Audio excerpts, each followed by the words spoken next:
Hello, I'm Carol Sparge. I am here with Joel Johnson, managing partner of Johnson, Brunetti. And Joel, boy, this is a question everybody asks. What is the amount of money someone needs to retire, and is $1 million enough? Yeah, it's a great question, and it depends. And I know we hate to hear those answers from financial advisors, this whole it depends on your situation, but it really does depend on your situation. You've got to ask yourselves some basic questions. And the first one is, where do I want to retire? Do I want to retire in Florida? Do I want to retire here in Atlanta? Do I want to move to Alaska? Different places have different costs of living. So you can't just say, is it about the $1 million?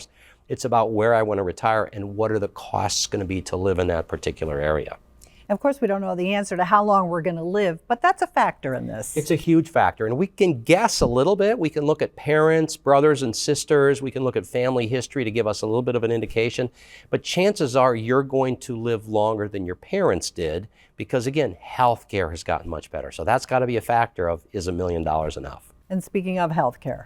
Healthcare, you've got to have a reserve account. I mean, let's face it, we're living longer, healthcare is better, but it's costing a lot more, whether it's Medicare, Medicare supplement insurance, or some kind of private insurance. And something we're dealing with right now, inflation. Yeah, and inflation is the thing that makes retirement so scary because it's possible that with longevity, we have to triple our income in retirement. A 65-year-old that can live off $50,000 a year, they might need $150,000 a year in retirement. So we've got to factor in inflation. Again, trying to figure out, is $1 million enough? As you're figuring out your retirement income. Yeah, and really this backs up into, have we done a financial plan? What's the financial plan that we have? Let's pretend like we have that $1 million. Maybe you also have Social Security. Maybe you have a pension.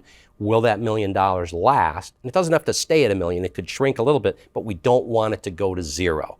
And so there's a lot of factors when it comes to this.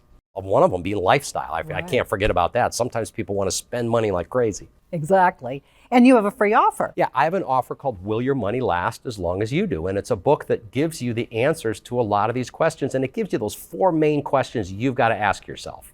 Joel, thank you. And you can get the free book by going to bettermoneyatlanta.com. Again, it is bettermoneyatlanta.com.